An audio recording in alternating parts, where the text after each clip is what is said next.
자, 오늘 정치권 얘기가 많아요. 영수회담 벌써 까마득한데 네. 그 후폭풍은 계속 이어지고 전생 있습니다. 같죠, 전생회담. 지금 우리가 시간이 얼마나 있는 거죠? 9시까지니까 15분 정도 아. 남았는데 유튜브 방송의 매력이 뭡니까? 네. 할 말 다 하실 수 있습니다. 아. 장르만 여의도 전까지도 하실 수 있습니다. 저도 제 일이 있으니까 알겠습니다. 타이트하게 가겠습니다. 예. 네, 이제 영수회담 후폭풍인데 영수회담 딱 끝나고 난 뒤에 뒤끝이 너무 깁니다, 지금. 네. 양측의 평가가 엇갈려요. 대통령실에서는 나쁘지 않았다는 평가를 하고 있는 것 같습니다. 정진석 비서실장이 퀄리티 스타트라는 이야기를 했어요. 펄스. 네, 퀄리티 네. 스타트. 저 야구를 잘 모르는데 아무튼 거기 쓰는 말이라고 하고 네. 이도훈 그 홍보수석이 정치의 복원, 여야 협치 시동이 민심이라고 보고 회담은 이 영수회담은 그런 민심에 순응하는 과정이다라는 취지로 이야기를 했습니다. 예. 그런데 민주당 완전히 다른 분위기예요. 우이독경 마이웨이. 복장 터진다. 이렇게 되면 향후 국회 운영도 강대강으로 갈 수밖에 없다. 이런 말들이 나옵니다. 네. 그리고 이재명 대표의 후일담도 좀 재미가 있었는데 그 오후에 저녁에 만찬에 이제 새로 당선이 된 더민주혁신의 의원들이랑 같이 저녁을 먹었는데 예. 거기서 그런 이야기를 했다고 해요.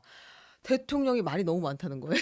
그래서 실제로 그 지분에 대한 것도 이야기가 있었잖아요. 네. 대통령실에서는 7대3 정도로 대통령이 7 정도 말씀하셨다. 네. 이제 이 민주당에서는 85대15 정도 됐었던 것 같다. 네. 이제 이런 이야기들이 있었는데 7대3 인정하고 가도 굉장히 말이 많죠. 많아요. 예, 많죠. 그러니까 사실상은 이제 이재명 대표가 만약에 그 카메라 기자들을 붙들고 15분 얘기하지 않았으면 거의 얘기 못했을 수도 있을 것 같아요. 지금 보니까. 그러네요. 근데 이제 이재명 대표가 뭐라고 했냐면 윤 대통령은 뭘 하나 물으면 주제와 상관없는 얘기를 계속 꼬리에 꼬리를 무는 식으로 장황하게 얘기를 한다. 네. 그리고 혼자만 계속 얘기한다. 이런 얘기를 했다는 거예요. 예. 근데 국민의힘도 반응이 좋진 않아요. 음. 대통령실만 지금 호평을 하고 있고 민주당이 이렇게 나오니까 국민의힘도 날선 반응을 보이는데 김용태 당선자 이제 네. 22대 국회에 들어오겠죠. 사실상 국정을 포기하라고 협박한 것 아니냐. 이재명 대표가 싸우려고 오신 것 아닌가 하는 생각이 든다.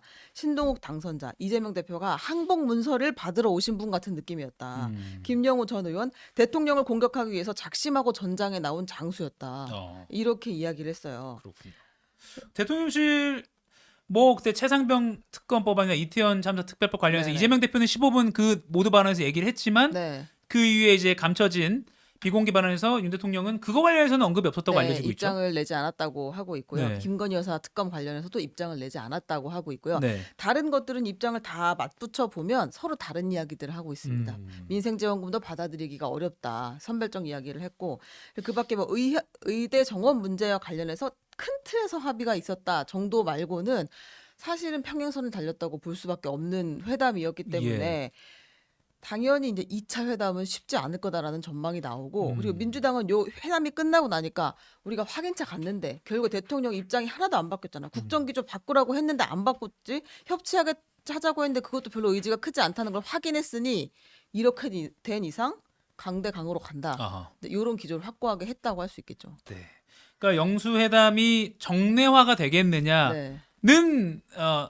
뭐 정례화까지 아니더라도 2차 그러니까 또 만날 수 있을까? 네, 네. 또 불투명하다 이렇게 봐야 되겠군요. 왜냐하면 우리가 첫 번째는 사실상 상견례라고 하고도 그냥 평가를 해줄 수가 있어요. 만나는 것 자체에 의미를 둘 수도 있는데 네. 다시 또 만나가지고 여기서 15분 얘기하고 여기서 또 75분 얘기할 수는 없는 거잖아요. 그때는 뭔가 현실적이고 실질적인 대안이든 아니면 합의든 하나라도 뽑아내야 되는데 그 양쪽 다 부담이 되는 거예요. 쉽지 않다는 걸 알기 때문에 아마 2차 영수회담은 어려울 것 같고요. 그걸 크게 기대하지 않는 것 같아요, 양쪽. 그렇군요. 그 특별한 움직임도 아직 없고 뭐 또 만나서 뭐 만난 지 실무회담도 한다. 얼마나 됐다고 또 만나겠습니다. 약간 그런 느낌 아닙니까? 이게 좀 이렇게 애프터 없는 소개팅 같은 느낌이에요. 제가 봤을 때는 너무 까마득한 얘기를 네, 그렇죠. 기억이 저도 잘 안 나지 드는데 않지만. 그런 느낌. 뭔가 둘이 할 말은 다 하고 왔고 했는데 뭐 잘 들어가셨어요. 문자조차 안 하는 상황. 조금 왜 뭐 집에 가는데도 잘 이렇게 바라주지 않고 이런 느낌이죠. 그렇군요. 영수회담의 후폭풍 지금 민주당 야권은 이제 강경 모드로 돌아서는 모양새다 이렇게 정리를 할 수 있을 것 같습니다.